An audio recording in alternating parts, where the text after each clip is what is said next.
একটা নতুন দিনের ভিডিওতে আবার তোমাদের স্বাগত। আমি চলে এসেছি ইচ্ছেডালা থেকে। ইচ্ছেডালার পরিবারের সবাইকে স্বাগত। আশা করি তোমরা সবাই খুব ভালো আছো, আর তোমাদের ভালোবাসায় আমিও ভীষণ ভীষণ ভীষণ ভালো আছি। আজকের দিনটা হচ্ছে 13ই এপ্রিল, রবিবার। হচ্ছে আজকে শুভ নীল ষষ্ঠী। তো শুভ নীল ষষ্ঠীর সারাদিন কী কী করবো সবটাই তোমাদের সাথে শেয়ার করবো, তাই স্কিপ না করে পুরো ভিডিওটা কিন্তু দেখতে হবে। দেখতেই পাচ্ছ আমি মাথা ভর্তি করে তেল দিয়েছি। যেদিন মাথা ঘষি সেদিন এরকম ভর্তি করে তেল দিই, আদার্স দিন তেলও ছোঁয়াই না। সেটা ভালো না খারাপ আমি জানি না, বাট হয় না আর তেল দেওয়া আর কি। চলো ভিডিওটা স্টার্ট। আমার স্নান কমপ্লিট, আমার বাড়িতে পুজো দেওয়া কমপ্লিট। আর দেখো আমি না এটা গুছিয়েও নিয়েছি। আর এই বাতাসাটা নিয়েছি প্লাস্টিকে, যাতে গলে না যায় বাতাসাটা গুড়ের। আর এই যে আমার গোছানো কমপ্লিট।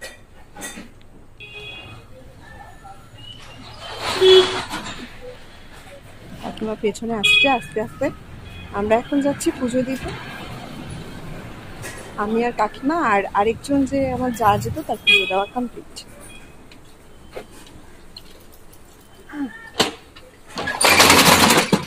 কচ্ছপ আর খরগোশের গল্প হয়ে গেছে আমাদের।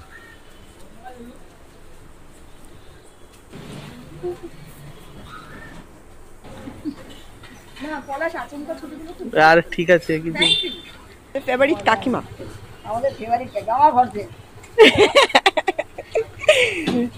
এই যিনি আজকে কচ্ছপ হয়ে গেছিলেন, হাঁটতেই পাচ্ছেন না বেচারা। কাকিমা আপনাকেও নিলাম একটু, টাটা।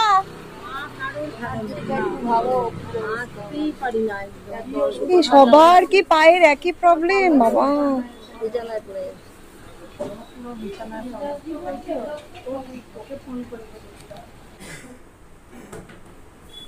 নীল ষষ্ঠী পুজোর দিন খুবই মজা হয়েছিল সবার সাথে।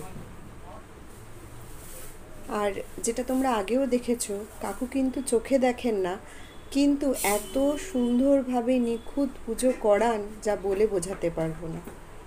নীল ষষ্ঠী হলো একটি সনাতন বাঙালি ব্রত, যা সাধারণত চৈত্র সংক্রান্তির চড়ক উৎসবের আগের দিন পালন করা হয়। এটা মূলত শিব পার্বতী বা নীল বা নীলাবতীর বিবাহ উৎসবের প্রতীক। উইকিপিডিয়া অনুসারে এই ব্রত পালন করে সন্তানের মঙ্গল ও সুস্থতার জন্য প্রার্থনা করেন মায়েরা। নীল ষষ্ঠী ব্রত মূল কারণ হল পুরাণ অনুসারে মহাদেবের সাথে নীলচণ্ডিকা বা নীলাবতীর বিয়ের দিন। মহাদেব নীলকণ্ঠ এবং তার সাথে নীলচণ্ডিকার বিয়ের কারণেই এই ব্রত নীল ষষ্ঠী নামে পরিচিত। এই দিন মায়েরা সারা দিন নির্জলা উপোস করে বাবার মাথায় জল ঢালেন। চৈত্র সংক্রান্তির আগের দিন, সাধারণত চড়ক পুজোর আগের দিন, এই ব্রত পালন করা হয়। कालहर दुःखहर दारिद्र्यहर कष्टहर रोगहर हर हर महादेव।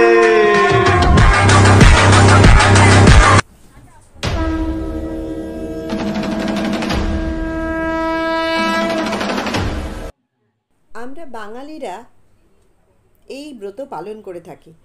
বাঙালি গৃহিণীরা নিজের সন্তানের মঙ্গল কামনায়, নিরোগ ও সুস্থ জীবন কামনায় এই নীল ষষ্ঠী পালন করে থাকেন। এই পালনে যে তৃপ্তি লাভ হয় আমাদের এই সকল মায়েদের, তা বলে বোঝানো অসম্ভব। বাবার মাথায় জল ঢালতে ঢালতে একটাই প্রার্থনা করেছি, প্রত্যেকের সন্তান যেন থাকে দুধে ভাতে এবং প্রত্যেকে যেন সুস্থ সবল একটা সুন্দর জীবন পায়।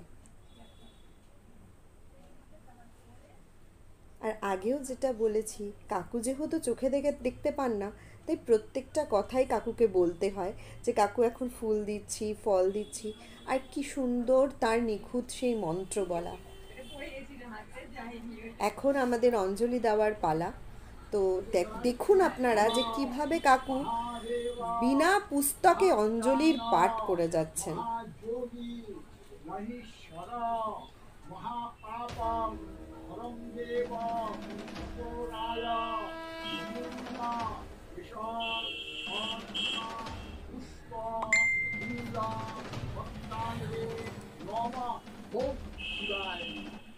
আর এই স্কুটিগুলো মানে এমন সময় যায় না যে মন্ত্রই শোনা যায় না ঠিক করে। একটা তো বুলেট গেছিল এমন যে আমরা মন্ত্রই শুনতে পাইনি। আর যেটা জানলাম যে দেবাদিদেবকে জবা ফুল দেওয়া যায় না, কত কি জানার এখনো আমাদের বাকি থেকে গেল জীবনে। পুজো দিয়ে চলে এসেছি, এখন হচ্ছে না না তোমায় তুলছি না, এখন চলছে ফল কাটা। সবে পুজো দিয়ে এসে একটু ডাবের জল খেলাম আর একটু ঘোল খেলাম। আমি খুব একটা ফল ভালোবাসি না, তাও খেতে হবেই তো, নাহলে কি। ও সাবু আছে আবার, আমি এত কিছু খেতে পারবো না গো। সাবু একটার পর একটা খাবার কথা বলে যাচ্ছে। আর আমি এইভাবেই আজকে মনে হচ্ছে আমাকে অফিসে চলে যেতে হবে, কেন অনেক 4:45 বেজে গেছে। এবার অফিস যাওয়ার পালা, বেরিয়ে পড়লাম।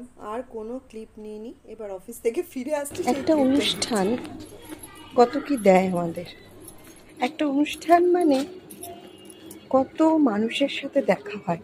হয়তো সারা বছর তাদের সাথে ঠিক মতন দেখাই হয় না, কারণ যে যার কাজে আমরা ব্যস্ত। আজকে আমরা সবাই খুব ব্যস্ততার মধ্যে দিয়ে দিনটা কাটাচ্ছি। বাড়িতে এসে আমি তো খুশ আইসক্রিম পেয়ে। আর আগে বলো ভিডিওটা কেমন লাগলো। ভিডিওটা ভালো লাগলে লাইক কমেন্ট করতে কিন্তু ভুলো না। ধন্যবাদ এতক্ষণ ভিডিওটা দেখার জন্য। তোমাদের